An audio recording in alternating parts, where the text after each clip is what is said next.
So the reading for tonight is from Psalm 22. My God, why have you forsaken me? Why are you so far from saving me, so far from my cries of anguish? My God, I cry out by day, but you do not answer. By night, but I find no rest. Yet, you are enthroned as the Holy One. You are the one Israel praises.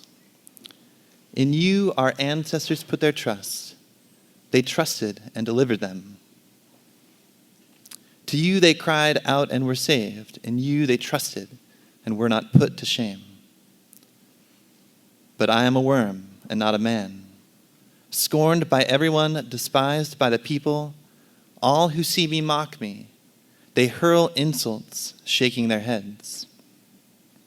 He trusts in the Lord, they say. Let the Lord rescue him. Let him deliver him, since he delights in him. Yet, you brought me out of the womb. You made me trust in you, even at my mother's breast. From a birth I was cast on you.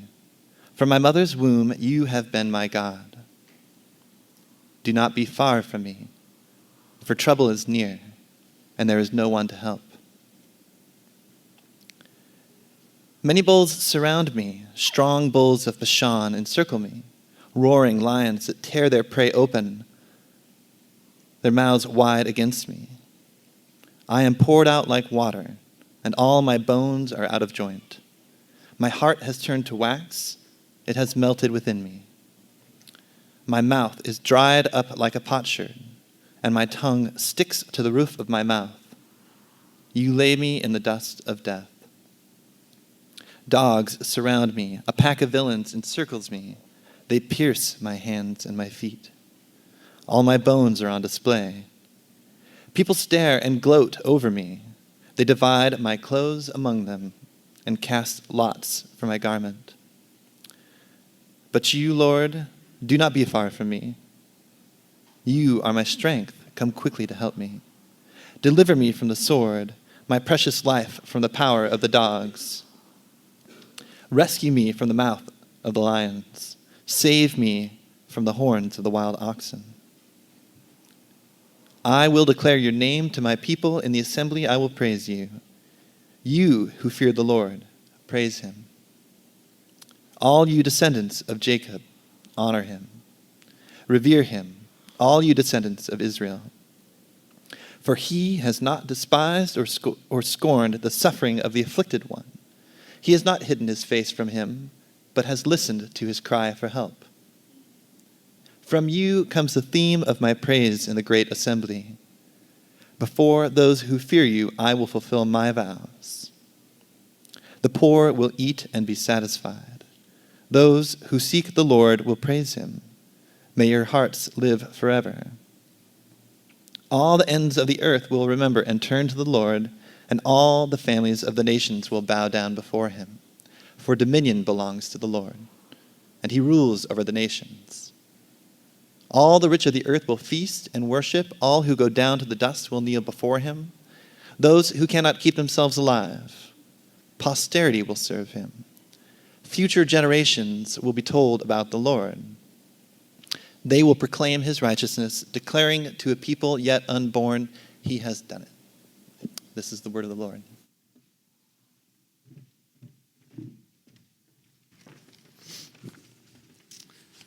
All right. Hey, you guys. How you doing? Good. Happy Memorial Day weekend. That's rad. Okay, moving on. It's good to have you guys here tonight. We're continuing our series in the book of Psalms, the language of prayer. And remember, how's it going for you guys? Those of you doing the 90-day pray through the book of Psalms, how's that going for you? I'm seeing nods of affirmation. Yeah, awesome. You already have and are going to continue to come across Psalms that you finish and you're like, really love that part, and what? I have no idea what that part was about. And I think Psalm 22 is one of those. It's actually one of the more well-known Psalms because the first line of this prayer is a line that Jesus took on his lips as he hung on the cross.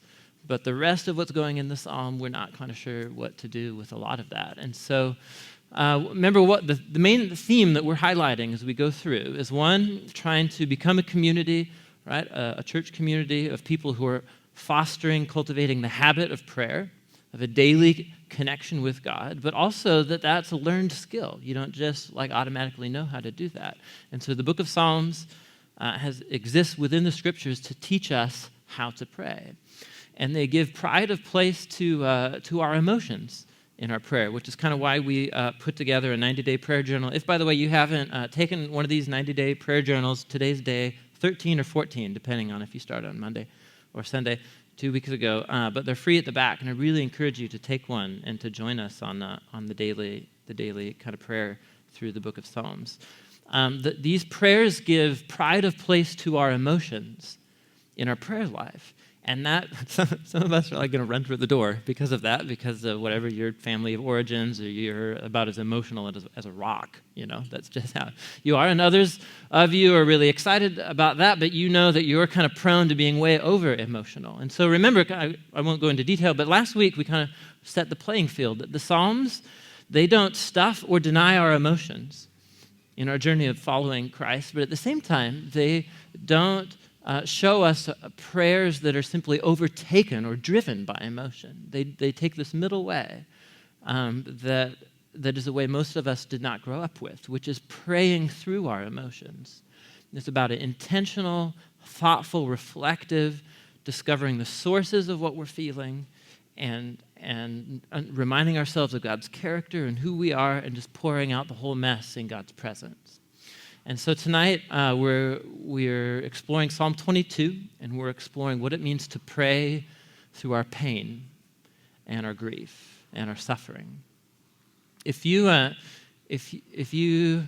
been a Christian for very long, you almost certainly have had to face the contradiction, what I call it, the great contradiction, what I think is one of the most kind of formidable challenges to belief in God and belief in Jesus.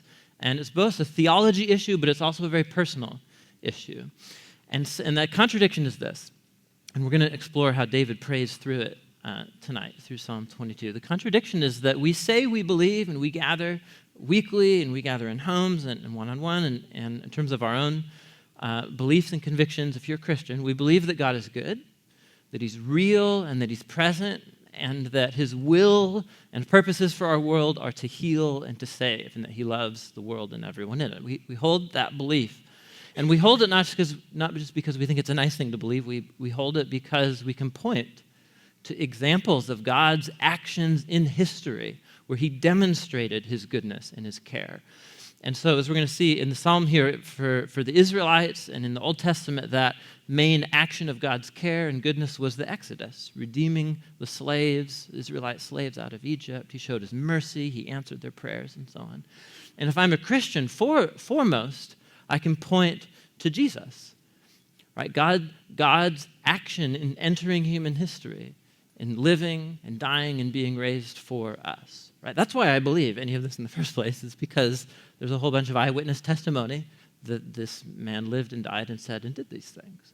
And so I hold that really firmly right here, and I can point to Jesus, and I can say, here's how I know that God is involved and that he acted to save. So I have that in one hand, but in the other hand, you read the newspaper or whatever.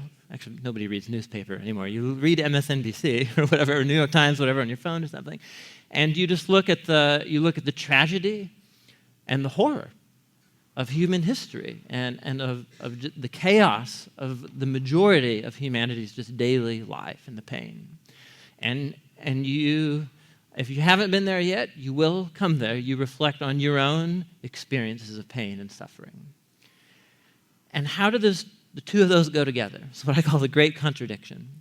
And for many people, when hardship and tragedy strikes their lives, they either don't know how to hold on to this belief in God's goodness, or they begin to question it, they let it go altogether, or they alter their view of God, and he's God's some absentee, distant landlord or whatever, because where was God in my pain and in my suffering? And if you haven't felt this contradiction yet in your own journey of being a Christian, just give it some time. Give it some time. You'll eventually be there. Because this isn't just a theology problem. This is part of the human experience in living in a broken world. And so the good news is that the book of Psalms doesn't try and solve this intellectually for us. In fact, the Bible, for the most part, doesn't actually tell us about why or how evil entered into the world. What the Bible is trying to tell us is what God is doing about the problem of evil and suffering in human history. And the Psalms are not trying to give us a theology answer. What the Psalms are giving us language for how do you pray through that contradiction? How do you pray through it? And the way you do it is about 1/3, almost 50 of the prayers in the 150 prayers in the book of Psalms, almost 50 of them are prayers that are generated out of pain and anguish of this contradiction. And the way that these prayers, these biblical prayers move through it is through lament and protest. Through lament and protest. You don't deny that you feel this way, that you feel abandoned by God, but at the same time, you don't just sell the farm and ditch the whole thing. You pray through it. What does that look like? What does it mean to lament and to protest? And that's what Psalm 22 is all about. Psalm 22 is kind of long, and but we're gonna move right through it. And you already have it open, most of you. I want to make just first a big picture kind of observation about Psalm 22 that I think is very powerful. About what does it mean to lament and protest as a way of praying through our tragedies and our pain and our grief. What does that even mean in the first place? And then we're gonna move through. When most of us, I think, our default mode of prayer, when there's a crisis, there's something super difficult, hardship enters our life, I think the prayer kind of mode that most of us get into, at least myself, and I've asked others, is kind of this, I could just call it request mode, which is the Anne Lamott. She says she prays three kinds of, you guys know Anne Lamott? She's great kind of essay, nonfiction writer. And she says she has three prayers, basically, which is thank you, thank you, thank you. I'm sorry, I'm sorry, I'm sorry, or help me, help me, help me. And so essentially, I think the mode that most of us get into when hardship hits is help me, help me, help me. Right? Which is just, God, would you provide a solution, give relief, send this resource that I need, answer this prayer. We get into request mode. And here's what's super interesting about all of the prayers of lament in the book of Psalms is that they do request. They do request. There are requests here in Psalm 22, but it is a really small portion of the prayer. Look at Psalm 22 with me. Just look at the first line. My God, why have you forsaken me? Is that a request? It's a question, isn't it? But it's not a request. It's not a request. Verse 2, my God, I cry out by day, but you're not answering. That's not a request. It's a statement, isn't it?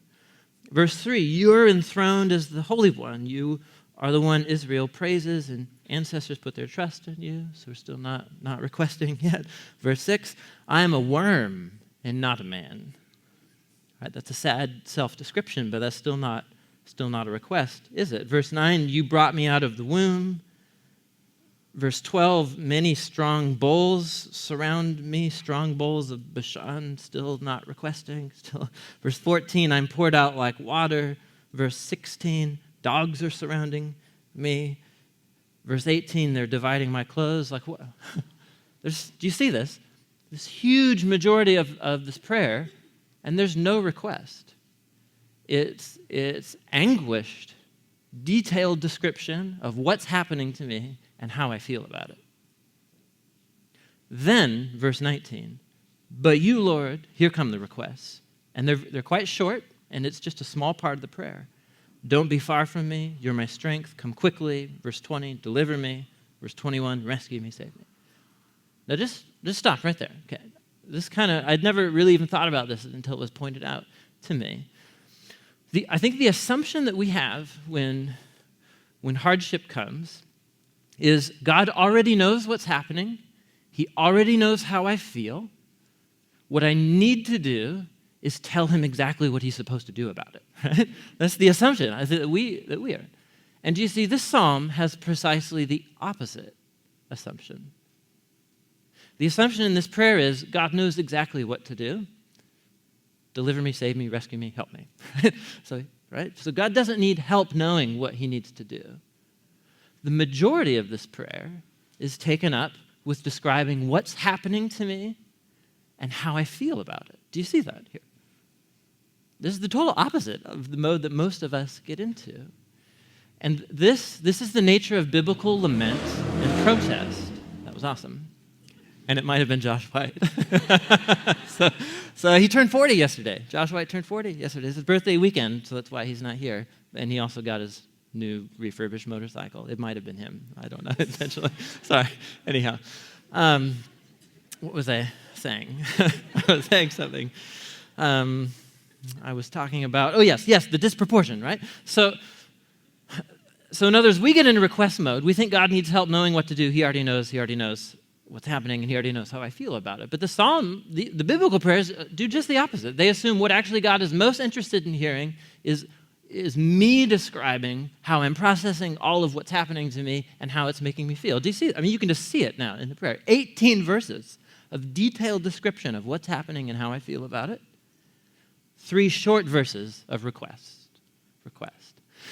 And so I just want to camp out here for a few more moments because I think this gives us an insight that we don't actually know how to lament very well. We don't know how to pray very well in times of suffering and of hardship.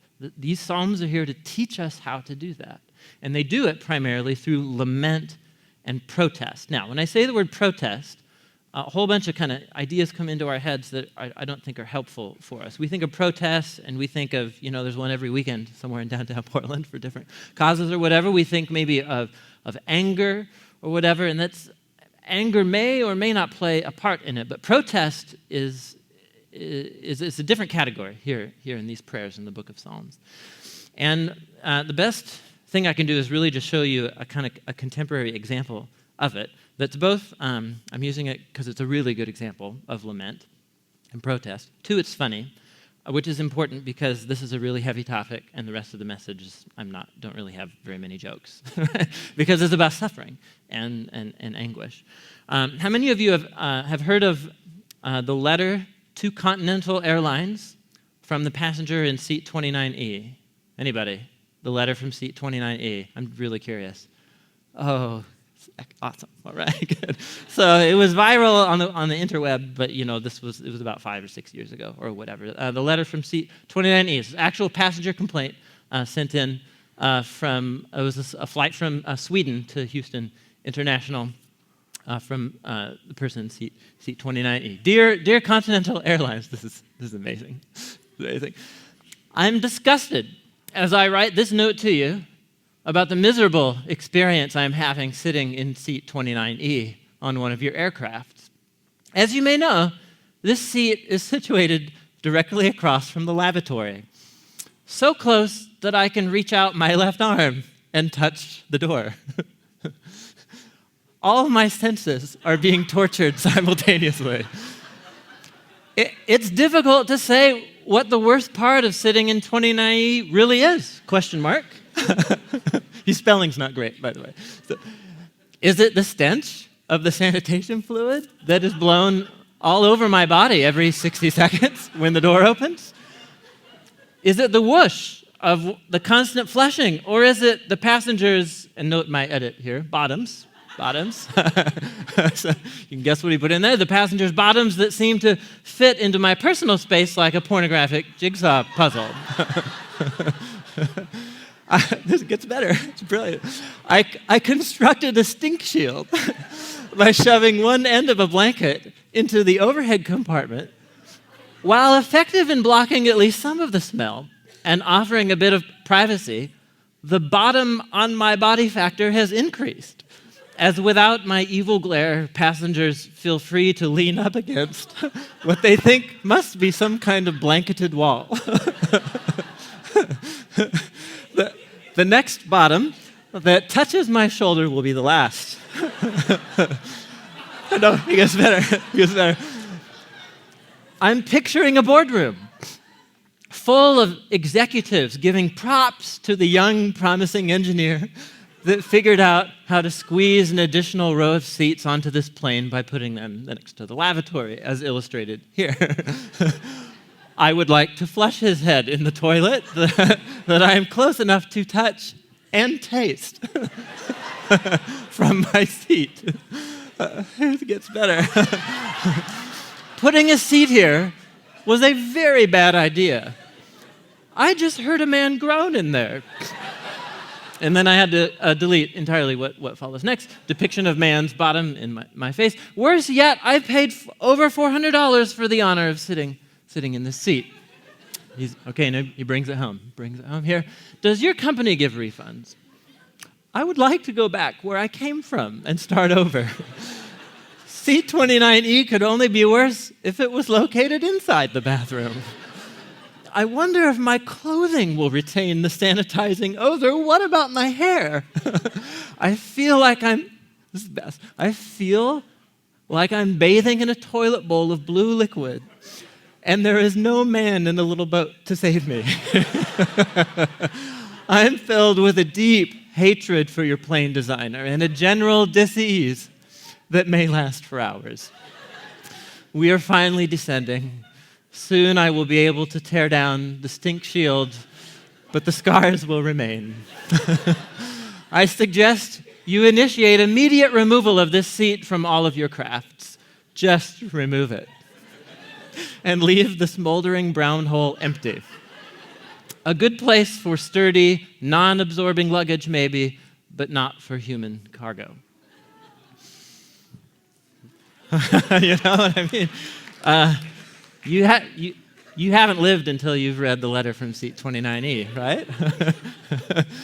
Now, this is brilliant in so many ways.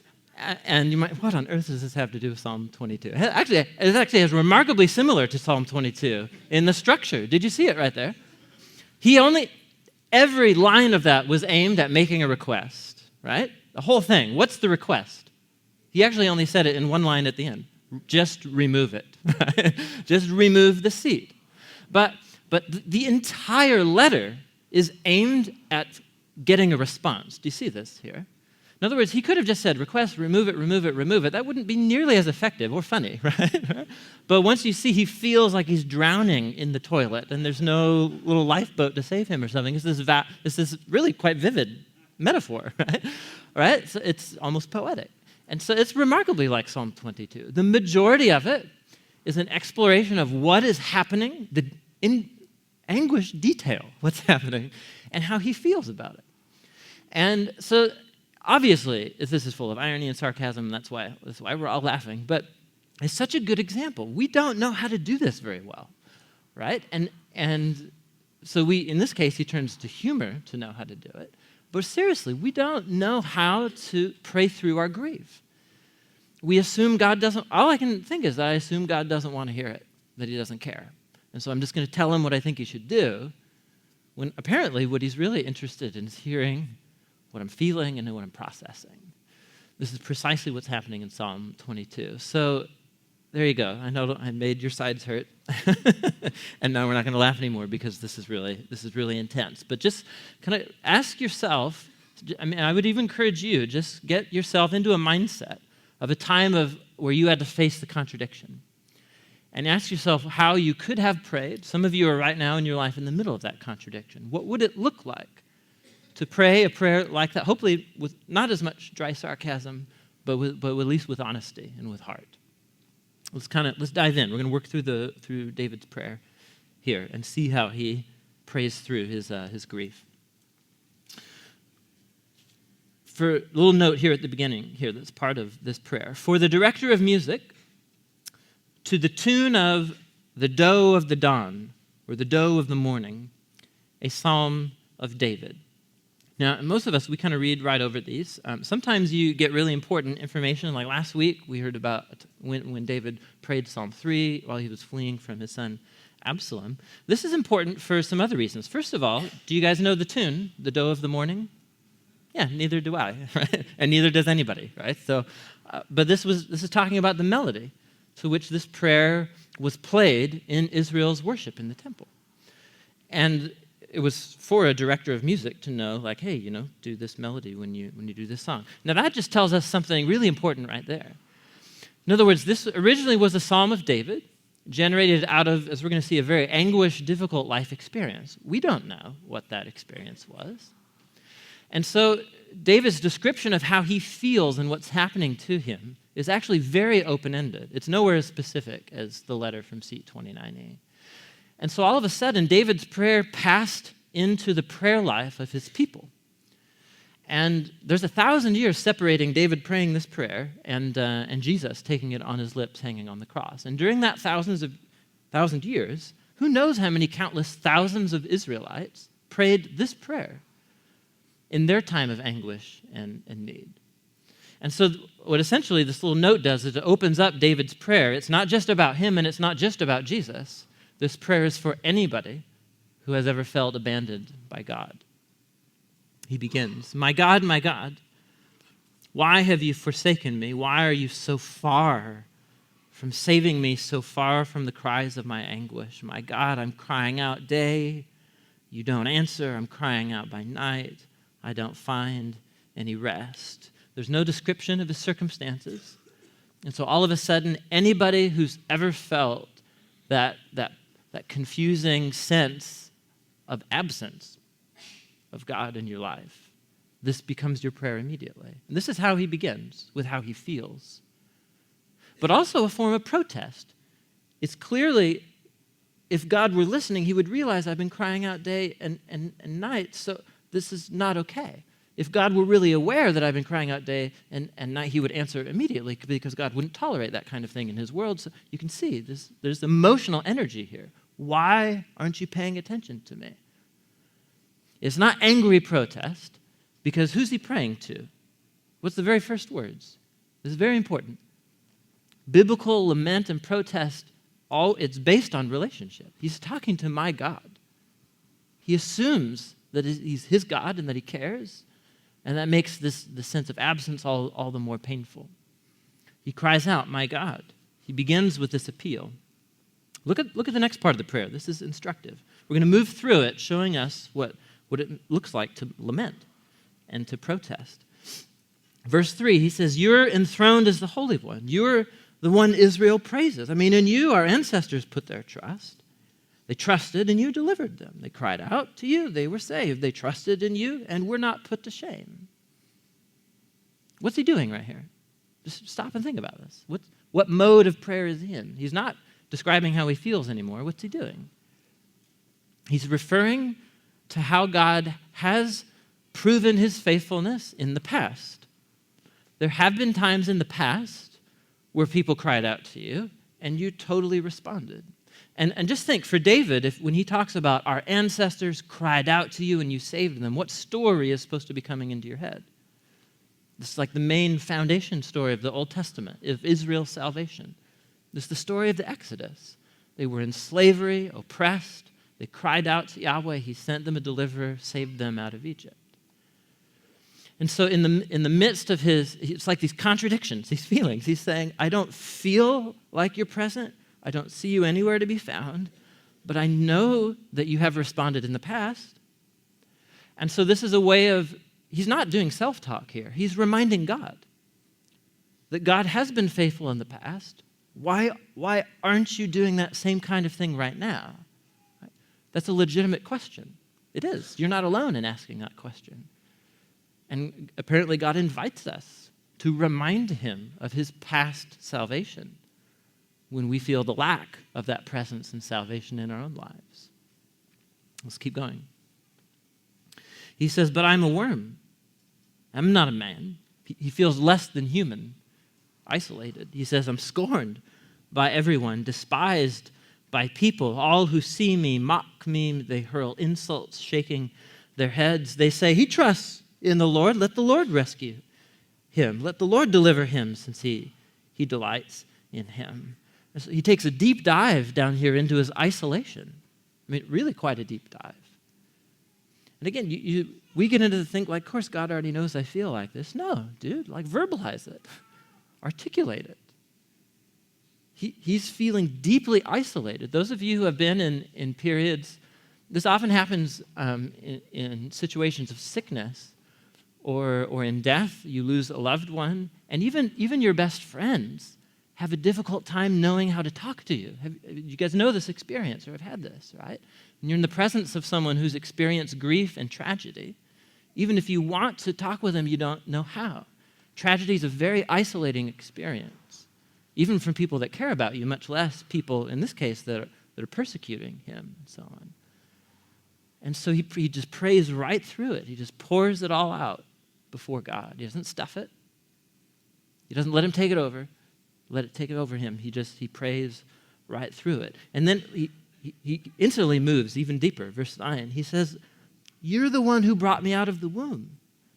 You made me trust in you, even at my mother's breast. From birth I was cast on you. From my mother's womb you have been my God. Don't be far from me. Trouble is near. There's no one here to help me." These are some of the most unique descriptions of God, actually in the whole Bible. God is depicted as a midwife right here. Do you see that? You brought me out of the womb, laid me at my mother's breast. He knows that God's the author of his life.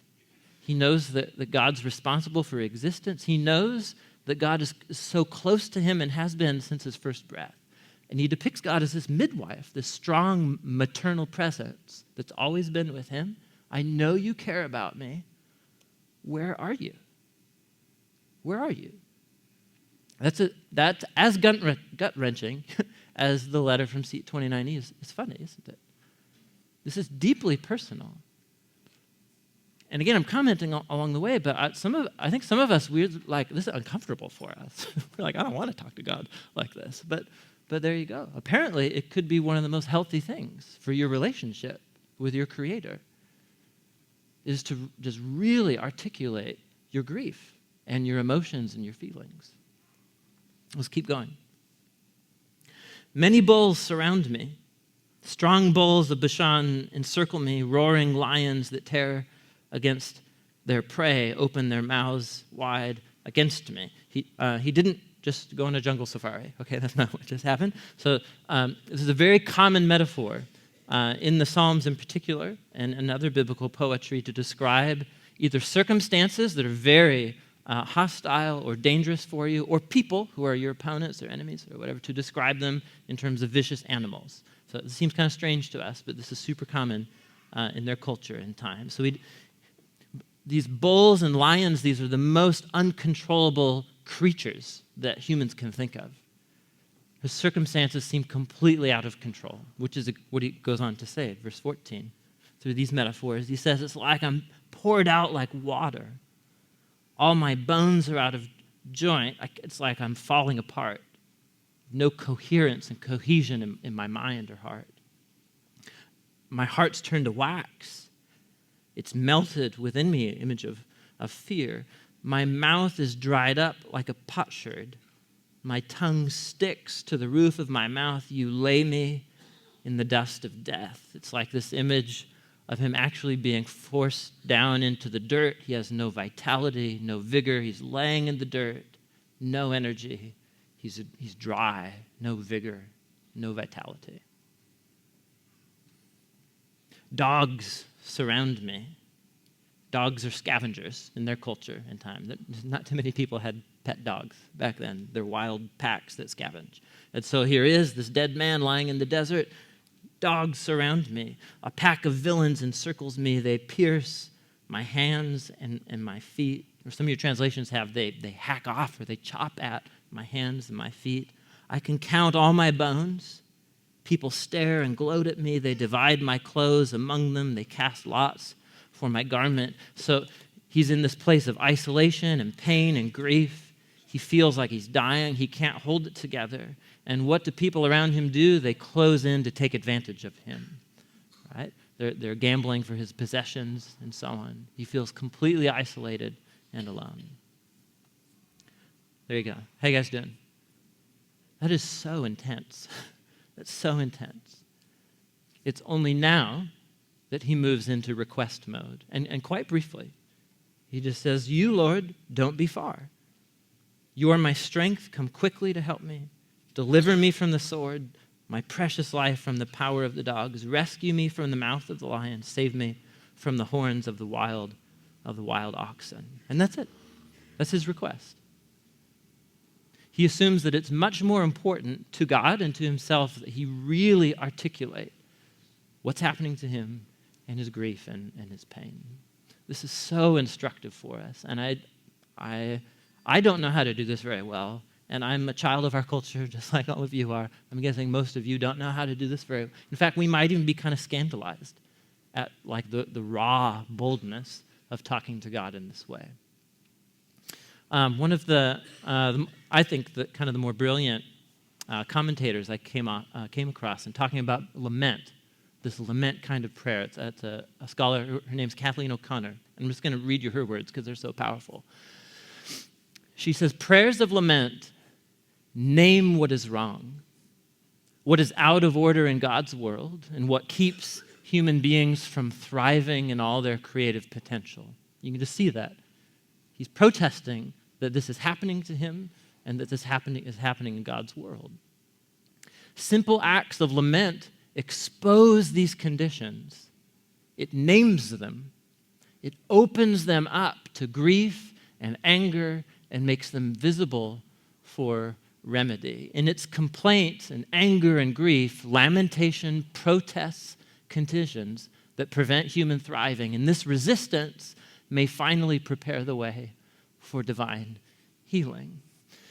In other words, and I'm not a psychologist by any means, but times of hardship and grief, this isn't just like about therapy or something. This is about being whole human beings, and how God's salvation heals the whole of us.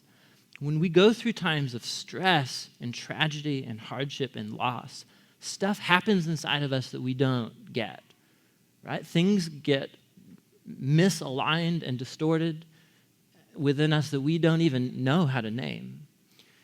And it seems to me that the biblical culture of prayer and lament, this is God's way of inviting us to process. This isn't therapy. This is just biblical, right? That we're whole human beings. And not, this is what's so brilliant. This is in the Bible, you guys. You know what I'm saying? So all of a sudden, these human words to God become, through the scriptures, God's words to us about how to speak to God about our suffering. He's inviting us to do this and to name what's wrong, to draw attention to it, and to hold that contradiction together in faith and to say, I don't know how, in this instance, God's goodness and care connects with the suffering and tragedy, but it's really messing me up inside, and I've got to talk about it. I've got to name it. This is biblical lament and biblical protest. It's not angry, wallowing prayer. It's being honest and pouring our hearts out before God. It's very powerful. And what this would look like for you to do, I don't know, right? Because I don't know your story. But this is what Psalm 22 and the 50 other prayers that are like it in the book of Psalms, they invite us to do. Now, something really important happens here. Right after verse 21, there's a whole shift in the prayer. And maybe you noticed it when we read through it. It turns from this lament and request and protest, it turns from that all of a sudden to praise. Look at verse 22. It says all of a sudden, I will declare your name to my people in the assembly. I will praise you. And they're like, whoa, what? What just happened? So I thought he was in horrible circumstances here. This is very common in these prayers. And normally, most certainly what happened is, we can only speculate. David composed parts of this prayer. These are words that he said to God in his time of grief and anger and confusion and so on, and pain. But at some point, he experienced deliverance. He experienced resolution to this. And so, at least here, essentially, we're going to see the scene of what he did was he did what you're supposed to do when your prayers are answered. You go to the assembly at the temple, and you share the story with other people.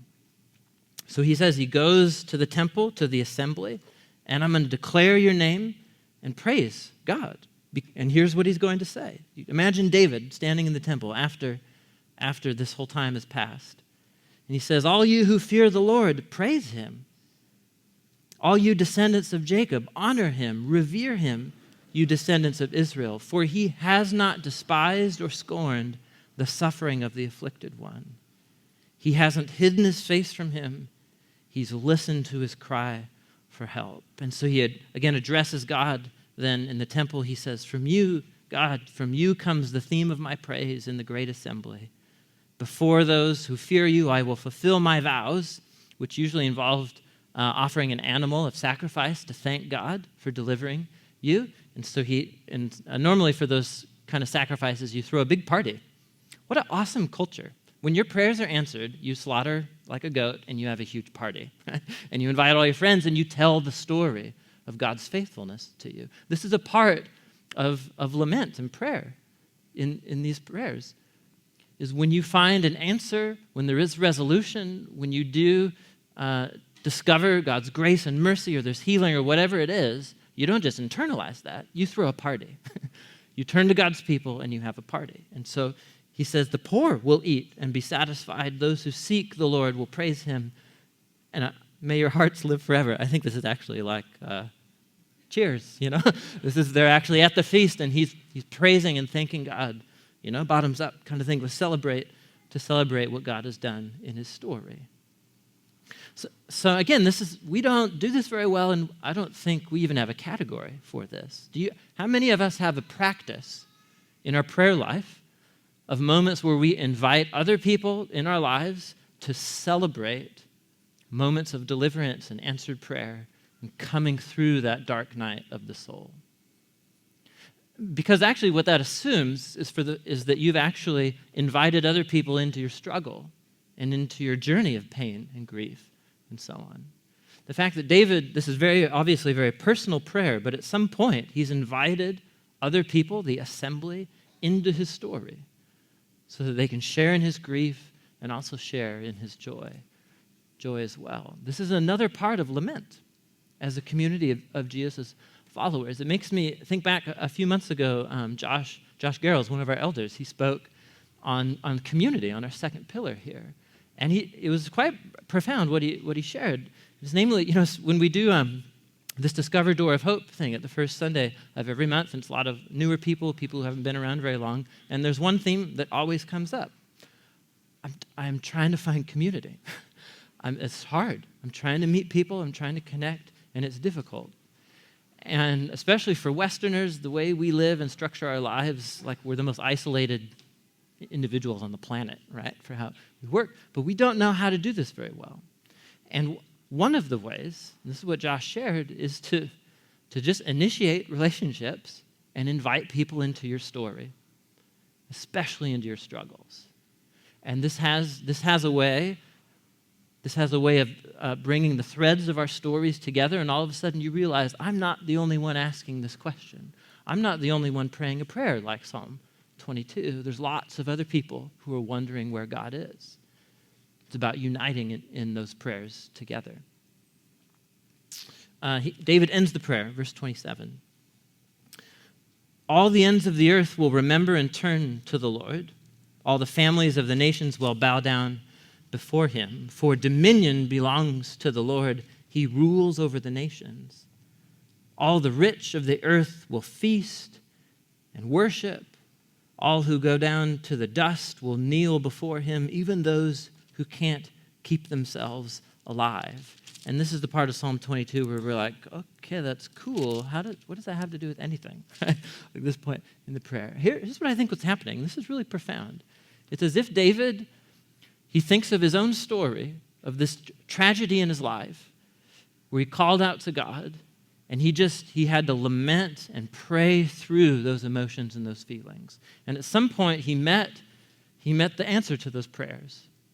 And he invited other people in, and he shared in the celebration of God's mercy and grace that he experienced in his life. And it's almost here, like at the end of this prayer, he sees that story of what he went through as just a small little example of the story God is weaving in the whole of his world. As he meets the evil and the suffering and the brokenness of our world with his mercy and salvation in people's lives, it's as if his story reminds him of the big story that God is set on redeeming and rescuing his whole world. And so he ends by saying, this thing that I experience of being able to praise God on the other side of my suffering, he sees that all creation is headed towards this praise on the other side of suffering.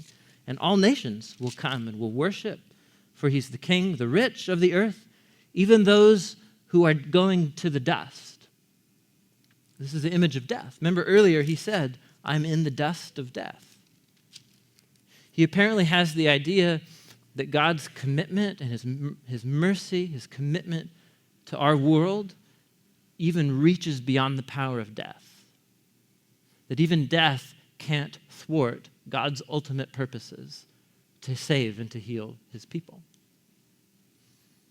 And so he ends by saying, posterity will serve him. Future generations will be told about the Lord. They will proclaim his righteousness.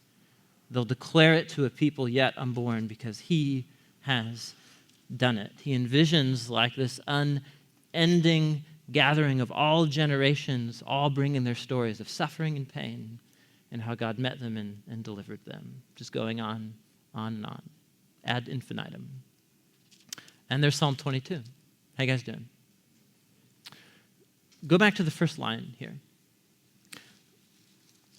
My guess is that the second half of the poem didn't resonate as deeply as the first. And that might be for a number of reasons. Some of us might be sitting in the middle of that contradiction in our lives, and we have no idea how or when God is going to bring his deliverance so that I could even invite friends over and have a party. You know, some of you have people that you care about deeply who are in the midst of this cry of anguish, and they don't see God's faithfulness at work in their story. They don't see their prayers answered. And so what do you do, right? What do you do if you head to your deathbed never being able to make it to the second half of the psalm? What do you do?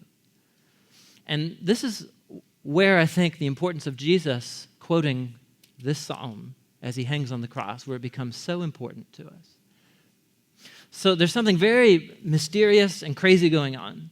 When you read the stories of Jesus' crucifixion scene in particular, there are over 20 places where the gospel authors, where the writers draw attention to or use language or draw connections between what's happening to Jesus on the cross and little details in this prayer about the hacking out or the piercing of hands and feet, about the gambling over the clothing, about the insults that people yelled at Jesus that were very similar to the language of Psalm 22, and so on. And the fact that Jesus took the words of this very psalm on his lips.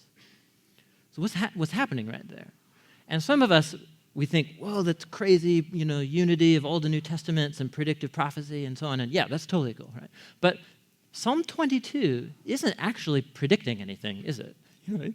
Like you read Isaiah, and there's clearly like a Messiah is going to come, a king, he's going to rescue the world, and this kind of thing. Psalm 22 isn't. It's a prayer of lament. It's a prayer of lament. And it's David's prayer, but it became the kind of prayer that was so powerful because it so just nailed what's going on inside of us. It became the prayer of thousands of others, countless thousands of others after David, to pray through their times of suffering. And so what Jesus is doing, this is so powerful, what Jesus is doing is he is taking up the suffering both of his great ancestor David, but of all the thousands that have prayed this prayer after David, but before him. It's as if he is self-identifying with the suffering of humanity. And so what the great paradox of Jesus saying, my God, why have you forsaken me?" is that on the cross, God becomes God forsaken. He doesn't just sympathize with human suffering. He actually self-identifies with it by entering into it. And so what this creates is a space for you and I as Christians to pray the first half of this prayer, because we may never see the deliverance that we pray for this side of Jesus' return and the resurrection and the new creation. We may never see. the full answer to those prayers and those anguished prayers that you might even pray more passionately now because of the first half of Psalm 22. But Jesus taking this prayer on his lips all of a sudden gives me an anchor to hold on to. Because God did not despise or scorn the suffering of that afflicted one, did he? God did not hide his face, ultimately, from Jesus. Jesus is God entering into our suffering, our anguish, so that he can conquer and heal it by his love. I may never experience the second part of Psalm 22, but Jesus did. And as I make my confession of faith as a follower of Jesus, if I put my trust in him, I just hang on to him for dear life, so that what was true of him in his resurrection may become true of me one day.